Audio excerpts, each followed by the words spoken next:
Hi friends, വിഷ്ണുശാലിനിയുടെ പുതിയ എപ്പിസോഡില് വിഷ്ണുശാലിനിയെ വിളിച്ച് സങ്കടത്തിൽ ഇങ്ങനെ ദേഷ്യത്തിലും വിഷമത്തിലും ഒക്കെയാ പറയുന്നത്. എന്റെ ചങ്ക് പറിച്ചിട്ടാ താൻ പോകുന്നത്. എല്ലാം കൂടെ കേട്ട് കഴിയുമ്പോ ശാലിനി വിഷ്ണുവേട്ടാ എന്ന് കരഞ്ഞോണ്ട് വിളിച്ചിട്ട് ആ കോള് ചെവിന്ന് താഴ്ത്തണേ ശാലിനി എന്ന് വിളിക്കുന്നുണ്ടെങ്കിലും ശാലിനി ആ കോള് കട്ട് ചെയ്യും. ശേഷം ശാലിനി അവിടെ ഇങ്ങനെ ചങ്ക് പൊട്ടുന്ന രീതിയില് ഇങ്ങനെ സങ്കടത്തിലേക്ക് അറിയണേ. വിഷ്ണുവും ഇവിടെ ഇങ്ങനെ കരയുന്നുണ്ട്. സത്യം ഇങ്ങനെ നോക്കി നിൽക്കുക. ശാരദാമ്മയ്ക്കും എന്താ മോളെ ഇതൊക്കെ? ഇത്രയും സങ്കടത്തോടെ നിനക്ക് ഏത് രാജ്യത്ത് പോയാലും നിനക്ക് സമാധാനത്തോടു കൂടെ കഴിയാൻ പറ്റുമടി? അപ്പോഴും ശാലിനി കരട്ട് പറയും, പോകുന്നതിന് മുമ്പ് വിഷ്ണുവേട്ടന്റെ ആ ശബ്ദം ഒന്ന് കേൾക്കണമെന്നുണ്ടായിരുന്നു. വിഷ്ണുവേട്ടന്റെ ശബ്ദം കേൾക്കുമ്പോ കരയുന്നു എനിക്കറിയായിരുന്നു, പക്ഷെ പൊട്ടിക്കരയുന്നേ ഞാൻ ഓർത്തില്ലമ്മേ. അപ്പോഴേക്കും വിഷ്ണു അവിടെ നിന്ന് ഇങ്ങനെ കരയുന്നുണ്ട്. ശേഷം സങ്കടത്തിലും ദേഷ്യത്തിലും ആ വണ്ടി എടുത്ത് റെയിൽവേ സ്റ്റേഷനിലേക്ക് തന്നെ പോവാണ്. ഇതേ സമയം ശാലിനി ശാരദാമ്മയോട് പറയും, അമ്മ എന്നെ ശപിക്കരുത്. ജീവൻ പോലെ കൊണ്ടു നടന്ന കുടുംബശ്രീ ഹോട്ടല് കണ്ണീരോടെ മറ്റൊരാളുടെ കയ്യിൽ ഏൽപ്പിച്ചിട്ട് പോന്നിരിക്കല്ലേ അമ്മ. എന്നെ ആശ്വസിപ്പിക്കാൻ വേണ്ടി ഈ കണ്ണൊന്ന് പൊടിയുന്നു പോലുമില്ല.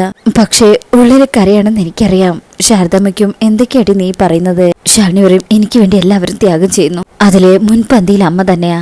ആ ചായക്കടയല്ലേ അമ്മേ നമ്മളെ ഇത്രത്തോളം ആക്കിയത്? എന്നെ കളക്ടർ ആക്കിയതിനു പിന്നിലും ആ ചായക്കട തന്നെയാ. ഒരു ദിവസം 24 മണിക്കൂർ പോരെന്ന് തോന്നിയിട്ട് പണിയെടുത്തിരുന്ന ആ കാലം, അതെല്ലാം ഇനി നമുക്ക് വെറും ഓർമ്മയാ.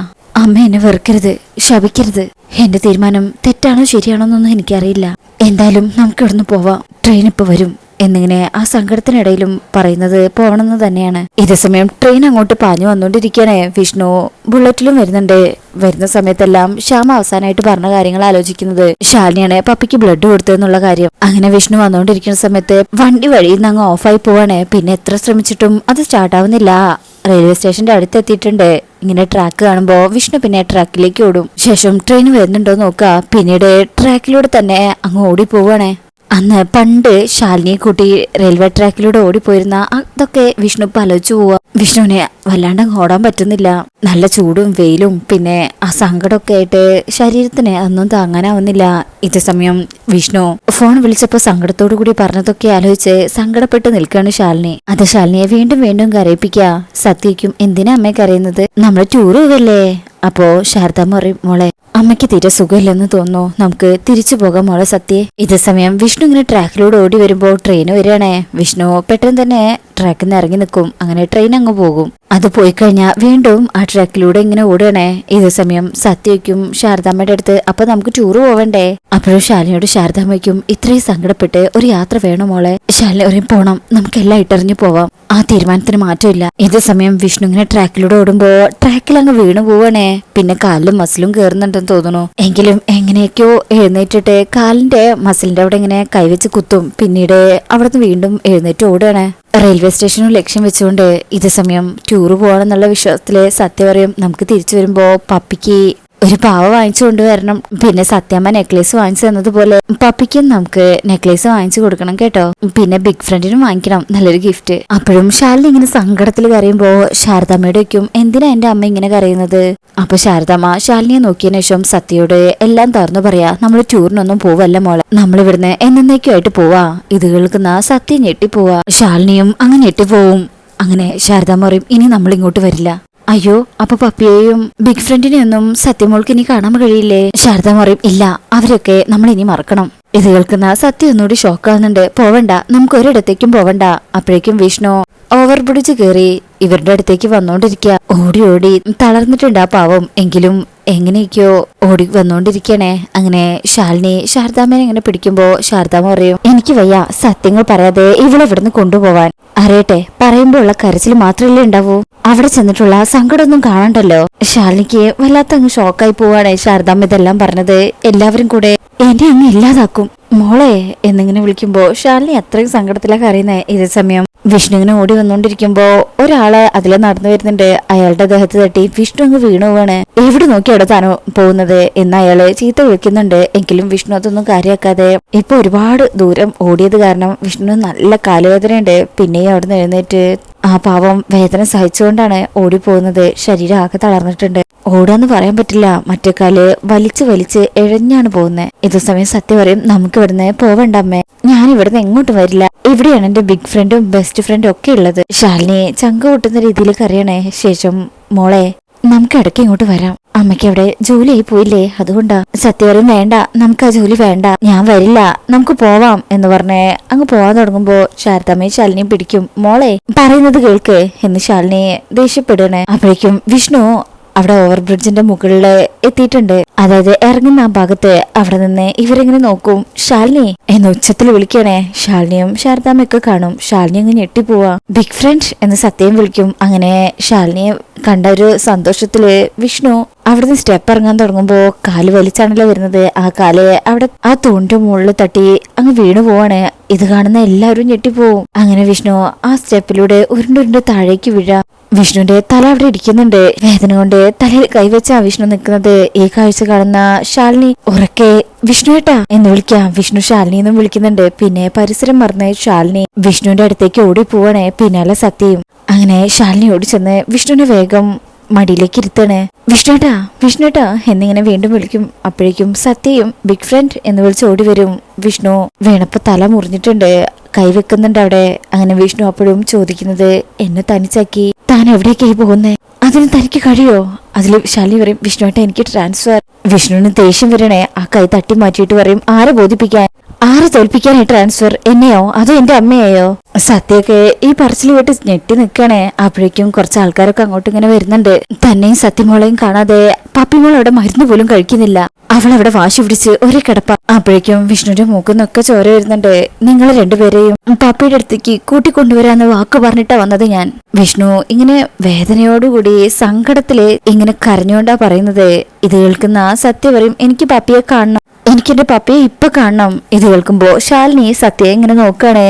അപ്പോഴേക്കും വിഷ്ണു അങ്ങ് തളർന്നു പോകും. വിഷ്ണുട്ടാ എന്നിങ്ങനെ ശാലിനി ഇങ്ങനെ സങ്കടത്തിൽ കരഞ്ഞു കരഞ്ഞ് തളർന്നിട്ടുണ്ട് ശാലിനിയും. വിഷ്ണു വീഴാൻ പോകുമ്പോ ശാലിനി ഇങ്ങനെ പിടിക്കുന്നുണ്ട്. ശാരദാമ്മ പേടിച്ചിട്ട് അവിടെ നിൽക്കുന്നത്. ഞെട്ടിത്തരിച്ച് നിൽക്കുന്ന ഒരവസ്ഥയിൽ നിൽക്കുകയാണ് ശാരദാമ്മ. അങ്ങനെ ശാലിനി പറയും വിഷ്ണുട്ടാ ഇവരെ അകറ്റി നിർത്താൻ ശ്രമിക്കല്ലേ, എവിടെ കൊണ്ടുപോയാലും അവരൊന്നിച്ച് കഴിയേണ്ടതാണെങ്കിൽ അവരൊരുമിച്ച് കഴിയും. അതിന്റെ വലിയ തെളിവാ ഹോസ്പിറ്റലിൽ കിടന്നിട്ടും പപ്പി സത്യയെ കാണണമെന്ന് വാശി പിടിക്കുന്നത്. പപ്പി എന്ന് പറഞ്ഞുകൊണ്ട് വിഷ്ണു പിന്നെ പതിയെ ആ ബോധം പോവാണ്. ശാലിനിയെ വല്ലാതെ അങ്ങ് പേടിക്കും. വിഷ്ണുട്ടാ എന്നിങ്ങനെ ശാലിനി പേടിച്ചുകൊണ്ടേ വിളിക്കുന്നത്. ഇത് കാണുന്ന സത്യം അങ്ങ് പേടിച്ചു പോവും. വിഷ്ണുച്ചാ എന്നിങ്ങനെ കരഞ്ഞുകൊണ്ടാണ് സത്യം വിളിക്കുന്നത്. ശാലിനിയും വിഷ്ണുവേട്ടാന്ന് വിളിച്ചുകൊണ്ടിരിക്കുന്നുണ്ട്. ഈ കാഴ്ച കാണുമ്പോ ശാരദാമ്മ പേടിക്കും. ശാലിനി എന്ന് വിളിച്ച് ഇവരുടെ അടുത്തേക്ക് ചെല്ലാ. ശാലിനിയാണെങ്കിൽ വീണ്ടും വീണ്ടും വിളിക്കണേ. വിഷ്ണുട്ടാ കണ്ണു തുറക്ക് എന്നിങ്ങനെ ഒരുപാട് തവണ വിളിച്ചതിന് ശേഷം വിഷ്ണുവിനെ അങ്ങ് ചേർത്ത് പിടിക്കണേ. പിന്നീട് അവിടുന്ന് ഹോസ്പിറ്റലിലേക്ക് കൊണ്ടുപോവാ. അവിടുന്ന് കട്ട് ചെയ്തിട്ട് പിന്നീട് കാണിക്കുന്നത് സത്യഭാമ കാറിൽ വരുന്നതാ. വിഷ്ണുവിന് അപകടം പറ്റിയത് അറിഞ്ഞിട്ടില്ല. ഇതേ സമയം ഹോസ്പിറ്റലിലെ പപ്പിക്ക് മരുന്ന് കൊടുക്കാണ് ശ്യാമ. എങ്കിലും മരുന്ന് കുടിക്കാൻ തയ്യാറാവുന്നില്ല പപ്പിമോള്. എനിക്ക് വേണ്ട, കഴിക്കുമോളെ എന്ന് പറഞ്ഞ് നിർബന്ധിക്കുന്നുണ്ടെങ്കിലും വേണ്ടെന്ന് തന്നെയാ പറയുന്നത്. എനിക്ക് വേണ്ടെന്നല്ലേ പറഞ്ഞത്. സത്യയും ചേച്ചിയമ്മയും വന്നു അമ്മേ, വിഷ്ണുച്ചൻ പോയിട്ടുണ്ടല്ലോ പപ്പി, വിഷ്ണുച്ചൻ അവരെയും കൊണ്ടേ വരൂ. ഇങ്ങനെ പറഞ്ഞു നിൽക്കുമ്പോഴായിരിക്കും സത്യഭാമയും രോഹിത്തും കൂടെ വരുന്നത്. അവരമ്പലത്തിൽ പോയാ വരുന്നത്. ഭാമ വന്ന് നെറ്റിൽ പ്രസാദം തൊടും. പപ്പിമോളെ ഇപ്പൊ വേദനയ്ക്ക് കുറവില്ലേ? സത്യമ്മ നന്നായിട്ട് പ്രാർത്ഥിച്ചിട്ടുണ്ട് കേട്ടോ, ഇനി ഒരു വേദനയും എന്റെ മോൾക്ക് ഉണ്ടാവില്ല. പപ്പി പറയും വിഷ്ണുച്ചൻ വന്നില്ലല്ലോ. അപ്പൊ ഭാമ ശ്യാമയെ നോക്കും. വിഷ്ണു ഇവിടെ പോയി എന്നുള്ള രീതിയില് ശ്യാമ പറയും വിഷ്ണുച്ചൻ വരും മോളെ, മോൾ കണ്ണടച്ച് കിടക്ക്. മോളൊന്ന് ഉറങ്ങി എഴുന്നേൽക്കുമ്പോ അവരിങ്ങെത്തും. രോഹിത്തേക്കും വിഷ്ണു ബ്രോ ഇവിടെ പോയി. ശ്യാമ പറയും സത്യയും കുഞ്ഞേച്ചിയും കാണണമെന്ന് പറഞ്ഞ് പപ്പി നിർബന്ധം പിടിച്ചപ്പോ വിഷ്ണുവേട്ടൻ അവരെ വിളിക്കാനായിട്ട് പോയിരിക്കുക. അവര് വന്നാലേ ഭക്ഷണവും മരുന്നും കഴിക്കുന്നു പറഞ്ഞ് വാശി പിടിച്ചിരിക്കുകയാണ് പപ്പി. ഇത് കേൾക്കുമ്പോ ഭാമയുടെ മുഖം മാറുന്നുണ്ട്. തല താഴ്ത്തും. രോഹിത് ഇങ്ങനെ മോളെ നോക്കുക. അങ്ങനെ ശ്യാമ പറയും കണ്ടില്ലേ ഇത് കഴിച്ചിട്ടില്ല.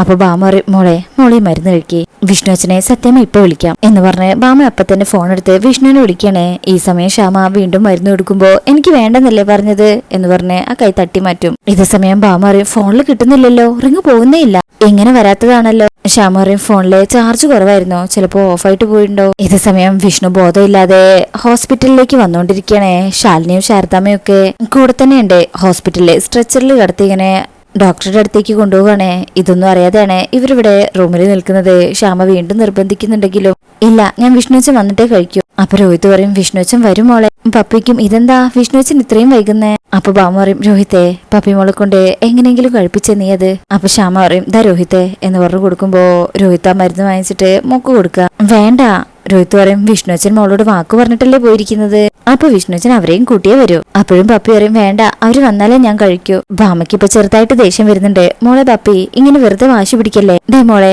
മോള് കറക്റ്റ് ആയിട്ട് മരുന്നും ഭക്ഷണവും കഴിച്ചാലല്ലേ നമുക്ക് എവിടെയാണെങ്കിലും പോകാൻ പറ്റൂ. ശ്യാമ പറയും അവളെ നിർബന്ധിക്കേണ്ട സത്യമേ, അവള് കഴിക്കില്ല. ഇത് പറഞ്ഞുകൊണ്ട് നിൽക്കുമ്പോഴായിരിക്കും ശാരദാമ്മയും കൂടെ സത്യയും വരുന്നത്. പപ്പി. ശാരദാമ്മ ആകെ പേടിച്ചിട്ടുണ്ട്. ഇപ്പോഴാണ് ഈ ഒരു കാഴ്ച കാണുന്നത്. പപ്പി എന്ന് വിളിച്ച് സത്യ ഓടി വരണേ. സത്യേ എന്ന് പപ്പിയും വിളിക്കുന്നുണ്ട്. ഇതെന്താ പപ്പി നിനക്ക് പറ്റിയത്? തലയിലൊക്കെ മുറിവുണ്ടല്ലോ. പപ്പി പറയും എത്ര നേരം ചോദിക്കുന്നറിയോ? സന്തോഷായി, സത്യ വന്നല്ലോ. പപ്പി എന്തിനാ സങ്കടപ്പെടുന്നത്? പപ്പിക്ക് വേദനിക്കുന്നുണ്ടോ? ഈ സമയം സത്യഭാമ ഒന്നും പറയാതെ അവിടെ ഒരു സീറ്റിൽ പോയിരിക്കണേ. പപ്പി പറയും ഒരുപാട് വേദന ഉണ്ടായിരുന്നു, പക്ഷേ സത്യയെ കണ്ടപ്പോ എല്ലാം പോയി. സത്യയുടെ അമ്മ എവിടെ? അപ്പോഴേക്കും മറുപടി പറയാൻ നിൽക്കുമ്പോഴേക്കും ഡോക്ടർ അങ്ങോട്ട് വരും. ഇതാണോ പത്മിനി പറഞ്ഞ കുട്ടി? അതെ ഡോക്ടർ, എന്റെ ബെസ്റ്റ് ഫ്രണ്ടാ. ഹോ ഹൈ സി, അപ്പൊ മോൾക്ക് മരുന്നൊക്കെ കഴിക്കാലോ. ആ കഴിക്കാം. അപ്പോ ശാരദാമ്മ പറയും രോഹിത്തിന്റെ അടുത്ത് ഇങ്ങതാ ഞാൻ കൊടുക്കാം എന്ന് പറഞ്ഞത് വാങ്ങിച്ചു കൊടുക്കുക. ഇത് കാണുമ്പോ എല്ലാവർക്കും സന്തോഷമാവും. ഭാമയ്ക്ക് സന്തോഷം ഉണ്ടെങ്കിലും ശാരദാമ്മ കൊടുത്തത് ഇഷ്ടപ്പെട്ടിട്ടില്ല. അങ്ങനെ ഡോക്ടർ പറയും തല അധികം ഇളക്കണ്ട, അധികം സംസാരിക്കണ്ട, പക്ഷെ കൂട്ടുകാരി സംസാരിച്ചോട്ടെ, നമുക്ക് കേൾക്കാലോ. അങ്ങനെ ഭാമയ്ക്കും ഡോക്ടർ എന്റെ മോൾക്ക് ഡോക്ടർ പറയും കുറച്ചു ദിവസം ഇവിടെ കിടക്കേണ്ടി വരും, പിന്നെ ഇവള് മെഡിക്കുക, ഇവളുടെ ക്ഷീണമൊക്കെ പെട്ടെന്ന് ഭേദാകും. വന്നിരിക്കുന്നത് ബെസ്റ്റ് ഫ്രണ്ട് അല്ലേ. അത് കേൾക്കുമ്പോ ഭാമ അങ്ങ് മുഖം തിരിക്കും. അത്രയും പറഞ്ഞ് ഡോക്ടർ അവിടുന്ന് പോവാ. ഇതേ സമയം വിഷ്ണുവിനെ ഹോസ്പിറ്റലിൽ തന്നെ മറ്റൊരു ഡോക്ടർ പരിശോധിച്ചുകൊണ്ടിരിക്കുകയാണേ. ഒരുപാട് ഓടിയതല്ലേ, അതുകൊണ്ട് ഓക്സിജൻ സപ്ലൈ ഒക്കെ കുറവാണെന്ന് തോന്നുന്നു. ഓക്സിജൻ ഒക്കെ വെച്ചിട്ടുണ്ട്. അവിടെ ഐസിയുന്റെ മുന്നില് ശാലിനി ഇങ്ങനെ നോക്കിക്കൊണ്ട് നിൽക്കുക. ഇതൊന്നും ഭാമ അറിഞ്ഞിട്ടില്ല. ഭാമ അവിടെ കസേരയിൽ ഇരിക്കണേ. അങ്ങനെ സത്യ പറയും നിനക്ക് ആക്സിഡന്റ് ആയ വിവരമൊന്നും ഞാൻ അറിഞ്ഞിട്ടില്ല പപ്പി. ബിഗ് ഫ്രണ്ട് റെയിൽവേ സ്റ്റേഷനിൽ വരാൻ വൈകിയിരുന്നെങ്കിൽ ഞങ്ങളുടെ ട്രെയിൻ സ്റ്റേഷനിൽ നിന്ന് പുറപ്പെടുമായിരുന്നു. ഇത് കേൾക്കുമ്പോ ശ്യാമ ഞെട്ടണേ. ഭാമയും ആർക്കൊന്നും മനസ്സിലാവുന്നില്ല. അങ്ങനെ സത്യ പറയും എങ്കിൽ പിന്നെ കാണാനേ പറ്റില്ലായിരുന്നു. രോഹിതയ്ക്കും ട്രെയിനിൽ പോകാൻ പോയെന്നോ? എങ്ങോട്ടേക്ക്? ശാരദ പറയും അത് പിന്നെ ശാലിനിക്കൊരു ട്രാൻസ്ഫർ അഹമ്മദാബാദിലേക്ക്, അതവളെ ചോദിച്ചു വാങ്ങിച്ചതാ. ഇവിടെ നിന്നേക്കുമായിട്ട് മാറി നിൽക്കാൻ വേണ്ടി തന്നെയാ ശാലിനി ഞങ്ങളെയും കൂട്ടി പോകാൻ നിന്നത്. ഇനി ഇങ്ങോട്ട് വരില്ലെന്ന് തന്നെയായിരുന്നു അവള് തീരുമാനിച്ചിരുന്നത്. ഇത് കേൾക്കുമ്പോ ഭാമയുടെ ഉള്ളില് സന്തോഷമുണ്ട്. ഭാമ ഇങ്ങനെ നോക്കുകയാണേ. ശ്യാമ പറയും ട്രെയിൻ പോകുന്നതിന് മുമ്പ് വിഷ്ണുവേട്ടൻ വന്നല്ലേ, എന്നിട്ട് വിഷ്ണുവേട്ടനും കുഞ്ഞേച്ചി എവിടെ? ആ ചോദ്യം കേൾക്കുമ്പോ ശാരദാമ്മ പേടിക്കും. സത്യഭാമയെ നോക്കിക്കൊണ്ട് അത് പിന്നെ വിഷ്ണു ശ്യാമയ്ക്കും അമ്മ അവർ രണ്ടുപേരും എവിടെയെന്ന്. അത് പിന്നെ അപ്പോഴേക്കും രോഹിത്തിനൊരു കോള് വരും. ശാലിനിയാണല്ലോ. ശാലിനി വിവരം പറയുന്ന കേൾക്കുമ്പോ രോഹിത് അങ്ങ് ഞെട്ടും. അയ്യോ കുഴപ്പമൊന്നും ഇല്ലല്ലോ. ഈ പറച്ചിൽ കേൾക്കുമ്പോ ഭാമ ഞെട്ടി എഴുന്നേൽക്കണേ. രോഹിത്തിന്റെ അടുത്തേക്ക് നോക്കും. അപ്പൊ രോഹിത് ഇങ്ങനെ ഭാമയെ നോക്കുന്നുണ്ട്. വിഷ്ണുവിനെ ഡോക്ടർ ഇങ്ങനെ പരിശോധിച്ചുകൊണ്ട് നിൽക്കുക. ബോധം വന്നിട്ടില്ല. ശാലിനി ഐസിന് മുന്നിൽ തന്നെയുണ്ട്. അപ്പോഴേക്കും ഭാമയോടൊക്കെ വിവരം പറഞ്ഞു. ഭാമയും രോഹിത് ശ്യാമയും അങ്ങോട്ട് വരിക. ഭാമ ഓടി വന്ന് വിഷ്ണുവിനെ ഇങ്ങനെ നോക്കും. ശാലിനിയോടേക്കും എന്താടി വിഷ്ണുവിന്? എടി എന്താ എന്റെ മകന് സംഭവിച്ചതെന്ന്? എടി അവന് നീ എന്താ ചെയ്തതെന്ന് ഞാൻ ചോദിച്ചത്. ശാലിനിക്ക് ഒന്നും പറയാൻ പറ്റുന്നില്ല. രോഹിത് പറയും സത്യമേ, കാര്യങ്ങൾ നമുക്ക് ചോദിച്ച് മനസ്സിലാക്കാം. പക്ഷെ അത് ഇങ്ങനെയാണോ? ഭാമ പറയും ഇവളോട് ഇങ്ങനെയല്ലാതെ എങ്ങനെ ചോദിക്കണമെന്നാ നീ പറയുന്നത്? ഡാ ഇവളെ കാണാൻ പോയതിന്റെ പേരിലാ പപ്പിമോൾ അവിടെ ആ രീതിയിൽ കിടക്കുന്നത്. ഇപ്പഴാ ഇവളെയും സത്യയും വിളിക്കാൻ പോയതിന്റെ പേരിലാ എന്റെ മകനിപ്പോ ഇതിനകത്ത് കിടക്കുന്നത്. പറടി നീ എന്ത് കൂടോത്ര ഇവർക്കെതിരെ ചെയ്തത് എന്നൊക്കെ ഇങ്ങനെ പറയുന്ന നിൽക്കുമ്പോ ശാലിനി അപ്പോഴും ഒരു മറുപടിയും മിണ്ടാതെ ഇങ്ങനെ നിൽക്കുന്നതും വിഷ്ണുവിനെ കാണിച്ചുകൊണ്ടാ ഈ ഭാഗം കഴിയുന്നത്. അതിനുശേഷം പിന്നീട് കാണിക്കുന്നത് പ്രമോല് സത്യഭാമ ജോത്സ്യനെ വിളിച്ചു വരുത്തിയിരിക്കണേ വീട്ടിലേക്ക്. എങ്ങനെ പ്രശ്നം വെച്ച് നോക്കുമ്പോ ആ ജോത്സ്യര് പറയും കുട്ടിയുടെ അമ്മ ഹോമം കഴിഞ്ഞ് ശിവക്ഷേത്രത്തിൽ പോയി കുട്ടിയുടെ ജീവനെ ഒരാപത്തും വരുത്തരുതേ എന്ന് കരഞ്ഞു പ്രാർത്ഥിക്കണം, ഇല്ലെങ്കിൽ കുട്ടിക്ക് അപമൃത്യു വരെ സംഭവിക്കാം. ഇത് കേൾക്കുന്ന എല്ലാവരും ഞെട്ടിപ്പോവാണേ. ശ്യാമയാണ് ഇപ്പൊ ശരിക്കും ഞെട്ടിയിരിക്കുന്നത്. ശ്യാമ ഇക്കാര്യം ചെയ്തിട്ട് ഒരു കാര്യവും ഇല്ലല്ലോ. ശാലിനി തന്നെ ചെയ്യാൻ വേണം. ഒരുപക്ഷെ വിഷ്ണു ഇതിലൂടെ ആയിരിക്കാം ശാലിനിയാണ് സത്യയുടെയും പപ്പിയുടെയും അമ്മ എന്ന് മനസ്സിലാക്കുന്നത്. രണ്ടും തന്റെ മക്കളാണെന്നും വിഷ്ണു ഒരുപക്ഷെ തിരിച്ചറിയും. എന്തായാലും നമുക്ക് അടുത്ത ഭാഗത്തിനായിട്ട് വെയിറ്റ് ചെയ്യാം. ഈ പ്രൊമോ റിവ്യൂയും ഈ റിവ്യൂ ഒക്കെ ഇഷ്ടപ്പെട്ടിട്ടുണ്ടെങ്കിൽ ചാനൽ എല്ലാവരും ഒന്ന് ലൈക്ക് ചെയ്ത് സബ്സ്ക്രൈബ് ചെയ്ത് സപ്പോർട്ട് ചെയ്തേക്കണേ. താങ്ക്